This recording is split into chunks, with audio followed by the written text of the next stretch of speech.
Hi everyone, I'm back again today with another FAQ, which is where I answer questions that I get asked repeatedly or comments that I get repeatedly regarding my illness or a particular symptom that I have.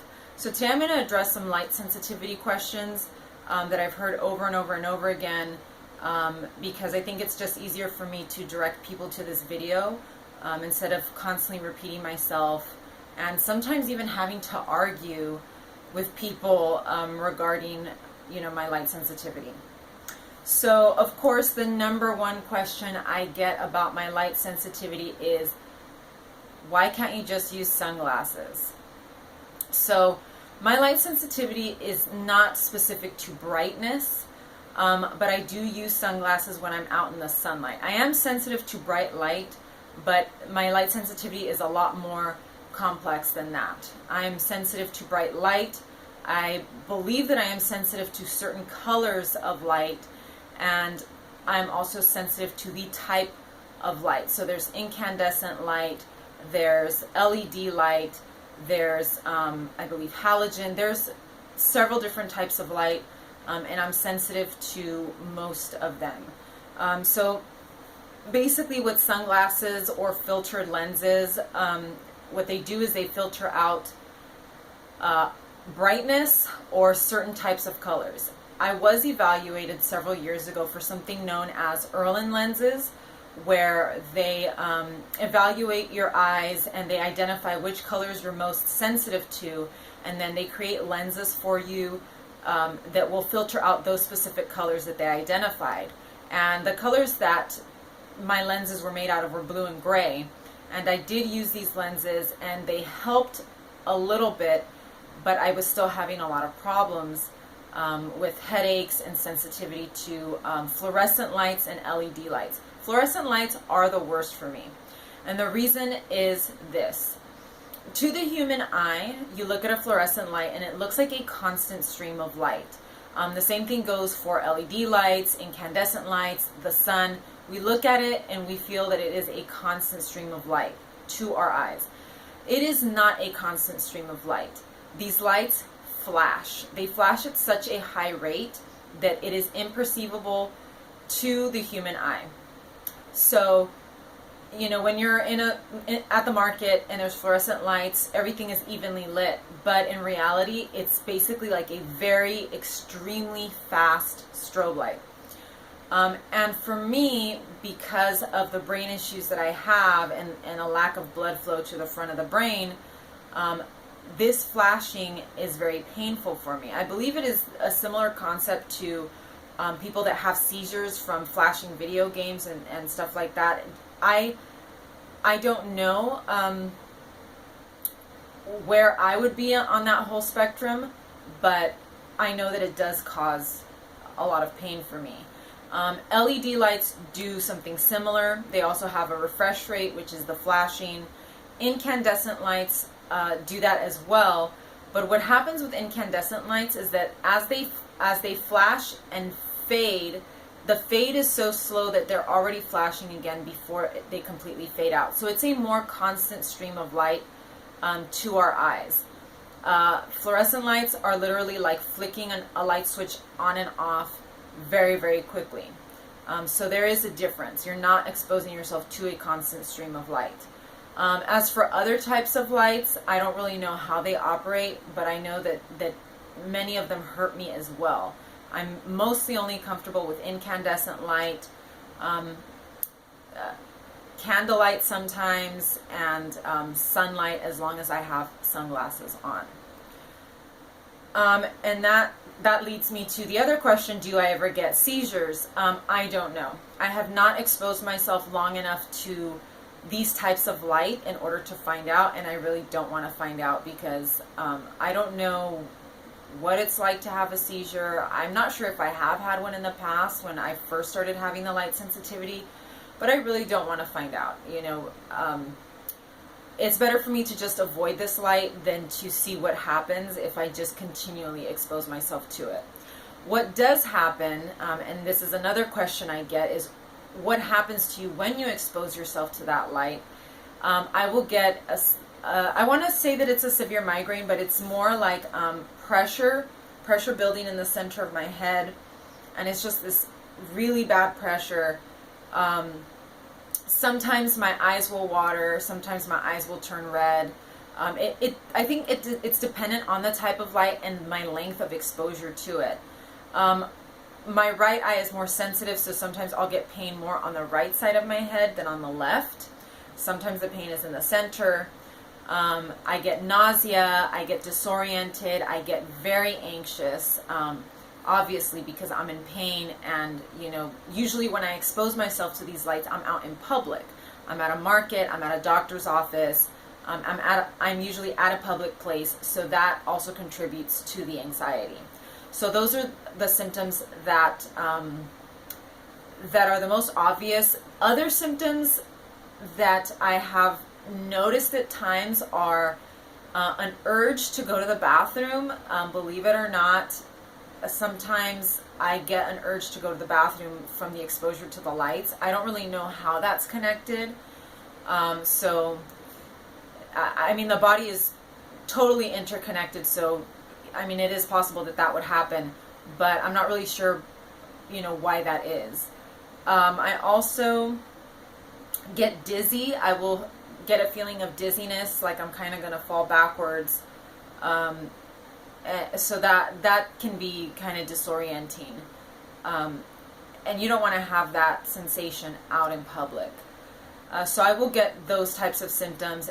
Like I said, it depends on the length of exposure to the light, the type of light, and sometimes even how close I am to the light, whether there's any available natural light coming into the room as well. So there's a lot of different factors that play into it. The bottom line is for me to just avoid the offending type of light. So some people tell me, well, then you must go out at night all the time, and I'll tell them no, and then they'll say, why can't you go out at night? It's dark. It's dark at night. It is not dark at night, at least not in the city. If you look at the street, there are street lights. Most of the street lights, I believe, are, they might be halogen, but many of the street lights here in the city where I live have slowly been converted to LED lights. And LEDs do give me a problem. I believe LED is still better than fluorescent, but these lights still give me some issues.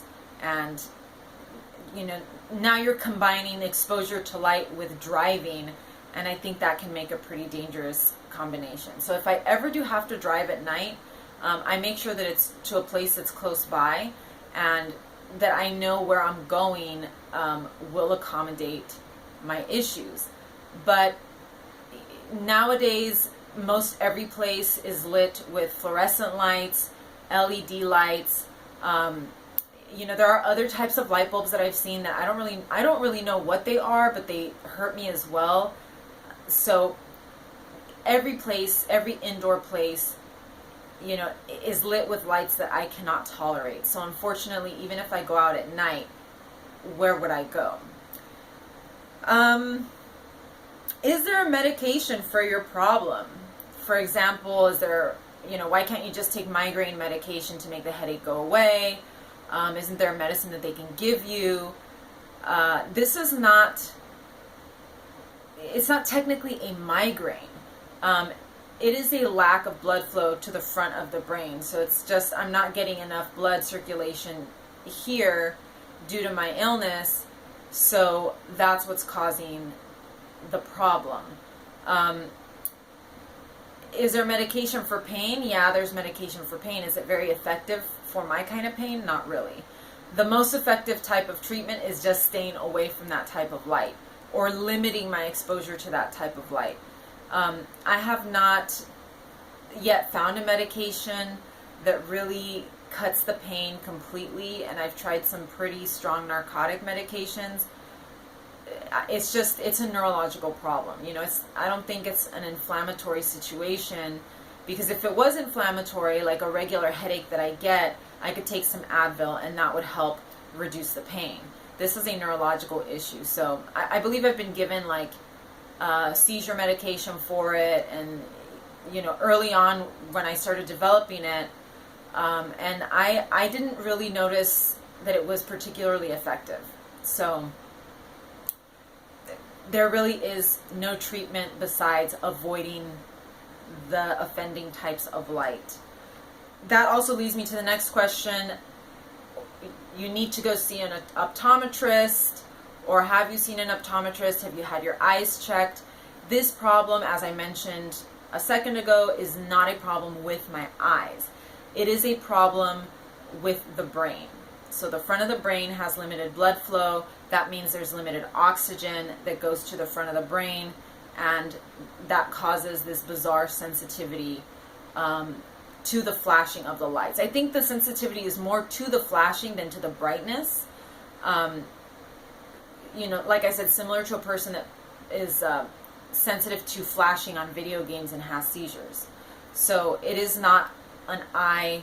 It is not a problem with the structures of the eye, or anything on the outside or the inside of the eye, or the nerves of the eye. I've had the nerves of my eyes checked.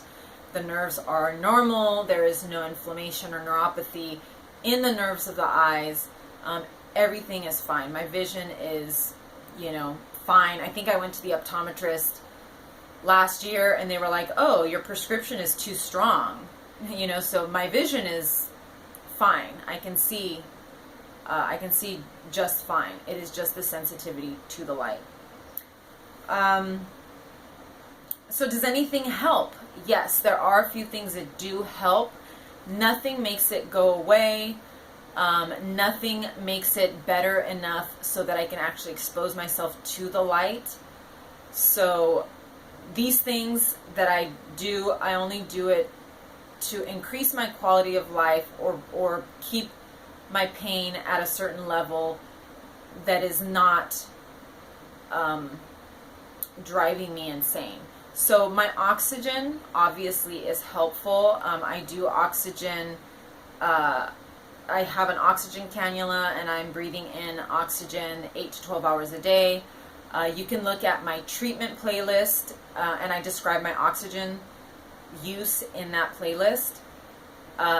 Of course, that helps because I have limited oxygen and blood flow to the front of the brain, so a little bit of extra supplementary oxygen will assist in keeping the light sensitivity and the pressure in my head in check.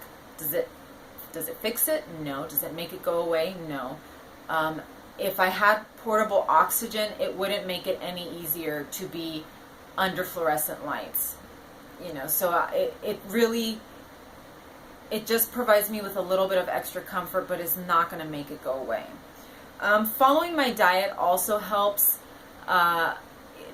Not straying from my diet is going to cause increased inflammation, and even though I don't believe that my light sensitivity is 100% the result of excessive inflammation, I do believe inflammation can make it worse. So I want to keep my inflammation down by maintaining my diet, doing things that help to keep the inflammation in check. Like I said, it's not going to make it go away. It's not going to make it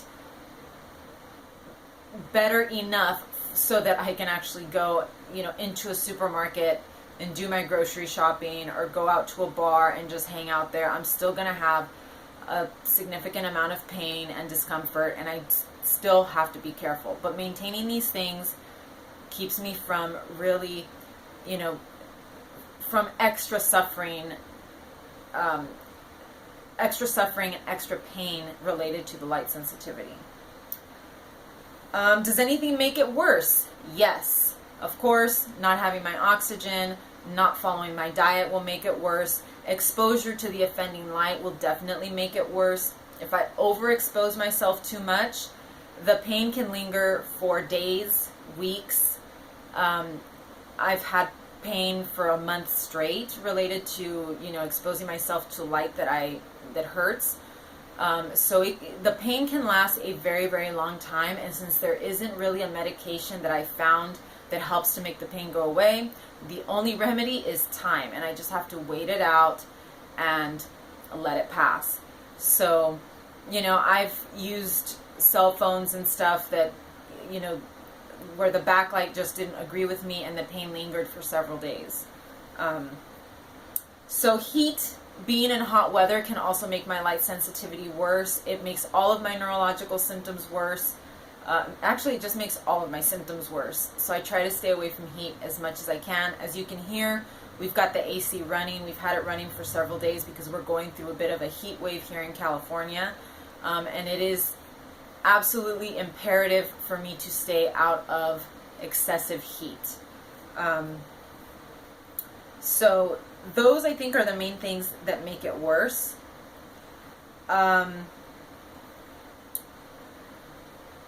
And a lot of people, I do get the comment that, you know, I'm lucky that I live in Southern California because during the summer I can just be out all day. I don't have to really expose myself to lights. I can just go to the beach. I can just go to the park.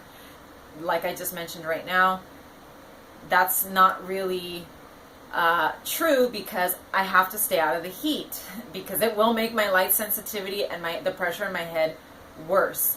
So I have to be very careful in the summertime. Even though our days, we have more hours of sunlight, you know, and I can be, you know, I should be able to be out longer. It's actually kind of the opposite. I tend to stay indoors even more because I have to avoid the heat. Because not only will my light sensitivity and the pressure in my head get worse, so will all my other symptoms. So it is a double-edged sword. Yes, there are more hours of daylight. There's more hours that I should be able to be outside or go out and do more things, more outdoor things. But then I have to deal with the heat, and that's, in the end, it's actually going to make everything worse. Why can't you just close your eyes? If you're in the waiting room of a doctor's office, just close your eyes until they call you in. Our eyelids are not completely opaque. If you've ever been out in the sun and closed your eyes, you can still see that there's light. And if it's a light that's flashing, like a fluorescent light, you're still going to feel the flashing of that light. Our eyelids are not thick enough to completely block out the light. So oftentimes I've had to take like an eye mask, a sleeping mask, to doctor's appointments if I know I have to wait very long. I take a baseball hat, that kind of thing. But I've actually learned that if I have to go to a doctor's appointment, I make it at a time of the day when there's not going to be a lot of people and I'm not going to have to wait a long time, because it's, you know, it's just pointless to put myself through extra suffering like that. And having an eye mask and a baseball hat and everything is just, it attracts more attention than I would like. So I've learned to accommodate myself and to do things in a way that limit my exposure to the light. That's probably the best strategy than to sit there for hours, you know, with something on my eyes, and it's just obnoxious. So I also get the question, so what TV shows do you watch? What movies have you seen lately? Or I'll have people say, hey, let's go to the movies. Let's, you know, and I have to say, I'm sorry, I can't. I'm sensitive to the light of TV screens, of movie theater projectors, everything.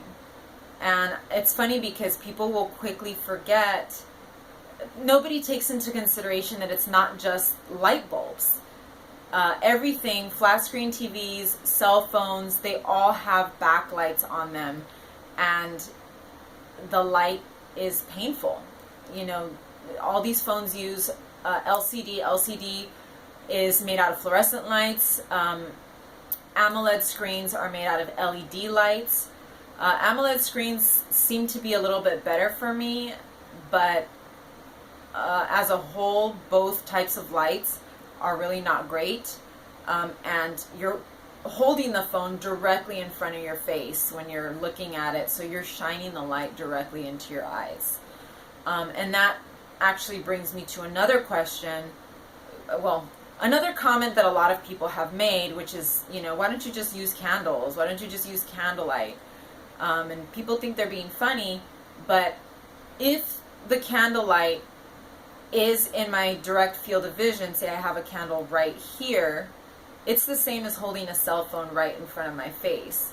The light is shining directly into my eyes, and it does bother me. It doesn't cause the level of pain that a cell phone would, or that, a flat screen TV would, but it does bother me because it's bright and it's right in front of my eyes, and it's, it's even distracting. Like, it's disorienting almost. So if I have any candles, which I don't use candles because that's also, dangerous to have candles in your home, the candle has to be off to the side, out of, at the edge of my field of vision, and not directly in front of me, because that will also cause issues for me. And sometimes, if somebody's talking to me and there's a candle, I can't focus. There are times when I've gone to, a bar with a friend and the lights really bother me, and they're having a conversation with me and I can't focus on anything they're saying because I'm in pain, and, the lights just, it's hard. It's hard to concentrate when you're in pain, or even just my brain is already perceiving, even if I don't feel the pain immediately, my brain has already felt that there's something, not right there. And I think the attention of my brain is on something else. It can't process when someone is talking to me and, not having the necessary amount of blood flow to deal with the lighting. So I think those are the most common questions and comments that I get. If you guys have any other questions or any curiosity about my light sensitivity, I did do a broadcast on Periscope that I have posted here on my YouTube channel, where I actually go out. I think I go to Starbucks. I go out to places and I show everyone, what kinds of lights are in there and why I can't sit inside, how long I can actually stay inside the Starbucks before I have to get out, go outside and sit outside. And it is an old broadcast. I may do it again and just film it and post it here so that you can get a better idea. But if you want to look at that one, it is here on the playlist. I also have a broadcast or a video describing my light sensitivity. But this one is the most thorough. This one answers a lot of the questions that people have about my light sensitivity. My other video just discusses that I have light sensitivity. It's just a description of my symptom that I have related to my illness. So if you do have other questions, you can post them here. There's also a website. You can Google Irlen syndrome. Like I said, I don't have Irlen syndrome. I think I have there's similarities there, but I don't have, technically I don't have Irlen syndrome. But if you're curious, you can Google Irlen syndrome, and that will give you an idea as to why certain colors of light can bother certain people and cause symptoms. And I believe there is a fluorescent light sensitivity syndrome, but you would have to Google that, because I know I Googled that very early on, and there are other people that have this, but I don't know who they are. I mean, we're very, very few people. I don't know even people within the Lyme disease community or the chronic illness community that have this specific type of light sensitivity. It's something that's incredibly unique to my illness, and it's really rare. I'm guessing it's very, very rare because I have yet to meet another person that has this light sensitivity. So any questions you have, put them in the comments. I will try to answer them as soon as I can, or as best as I can, but please take into consideration that I am sensitive to the light of my phone and the light of laptops and any other type of screen. So it may take me a while to get back to you, depending on how I feel, and you're just gonna have to be patient. So that's kind of how it works, you guys. So thank you for joining me today. This is, I think, one of the most crucial videos for a lot of people, when it comes to my illness, because people honestly just don't understand how complex my disease is, and particularly this symptom. So thank you guys for joining me, and I'll see you guys again very soon.